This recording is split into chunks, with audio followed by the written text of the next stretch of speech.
It looks like Apple will revive Touch ID after all with Qualcomm's new fingerprint sensor. Samsung just patented a new and sleek hinge for an upcoming foldable device, and we get some CAD renders of the Galaxy A91, aka the S10 Lite. Oh, and it brings a stove. I'm Jaime Rivera, and yeah, I know there's no tan still because I think I'll finally be able to get to the pool, but then it's kind of like raining here. Anyways, this is Pocketnow Daily, sponsored by Qualcomm.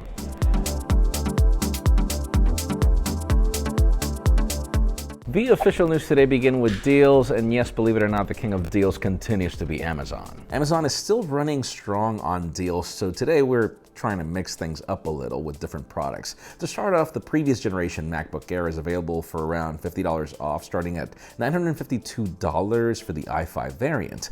Now, Amazon is bundling the Fire Stick TV 4K with an Echo Dot for $60, which is a $40 discount. And finally, we got some huge discounts on Samsung 4K TVs, the lowest one being a 50-inch that starts at $347. You'll learn more about everything in the description. We've got all the links there.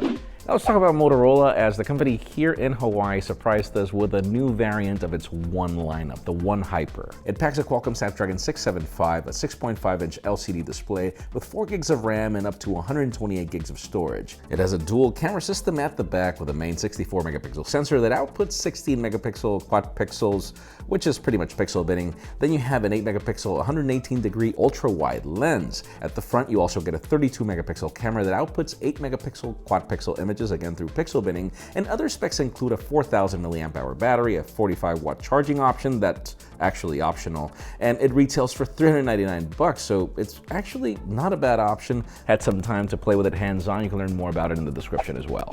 Now, for those of you MacBook Pro owners, if your 13-inch variant is shutting down out of the blue, apparently you're not alone. Apple just posted new support documents with the troubleshooting steps that involve making sure that your battery is run down to below 90, quitting all open applications and letting it sleep for a charge for 8 hours.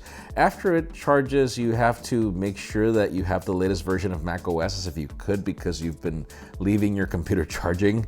And if you still have trouble after that, you could just contact Apple.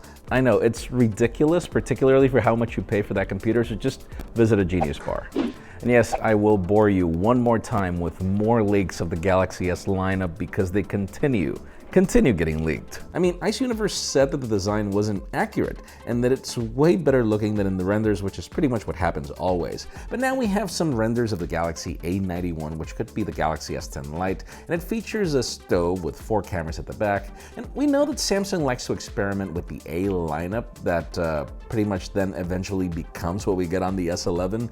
I'm just trying to understand, why are we thinking that this is the S10 Lite? We'll see. And speaking of Samsung, we know that there are tons of rumors about the future of the company's foldables, but now this is interesting. Samsung just trademarked something called the Hideaway Hinge, which is a hinge hidden in the housing of the device that will be hardly visible at all. According to the patent description, it can be used in both phones and tablets. It could be used on the clamshell foldable, which pretty much copies the whole concept that the Razr just made possible for Motorola, so we'll see about that. But finally, the hottest news today have to do with iPhones and their partnership with Qualcomm, which apparently is going to extend beyond modems. Think about it as yesterday we saw the 3D Sonic Max ultrasonic fingerprint scanner.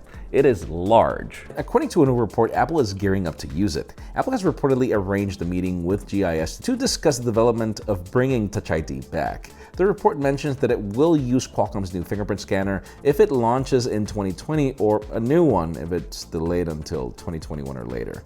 This information also lines up with reports from Ming-Chi Kuo and Bloomberg. The question is, let us know, I mean, what would you prefer? This new 3D Sonic ultrasonic fingerprint scanner, or Face ID, or both? Because in my case, there are cases like in the winter when we're using gloves where I prefer both. I would rather not lose one of the options, but it's also a great way to lose the notch. Let us know what you think in the comments down below. Today's episode of the Pocketnow Daily is sponsored by Qualcomm.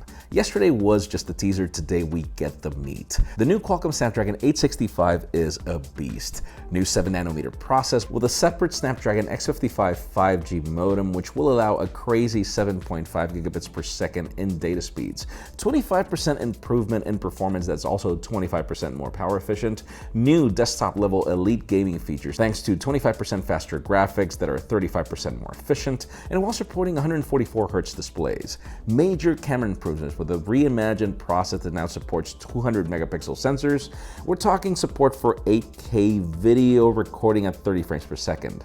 4K up to 120 frames per second, and even options for 4K Dolby Vision video recording in real time, stuff that not even really expensive dedicated cameras can do. I haven't even scratched the surface of all the capabilities that it will bring to your smartphone next year, so hit the link in the description to learn more about what the Qualcomm Snapdragon 865 can do in detail. Friends, again, if you want to get the news earlier, follow us on Pocketnow.com and subscribe to our channel for more videos like this one. Also, follow us on social media as our extended coverage happens on Instagram, and follow me on my personal handles to see me play with these phones. Please give this video a thumbs up if you like what you saw. I'm Jaime Rivera. Thanks so much for watching. We'll see you tomorrow.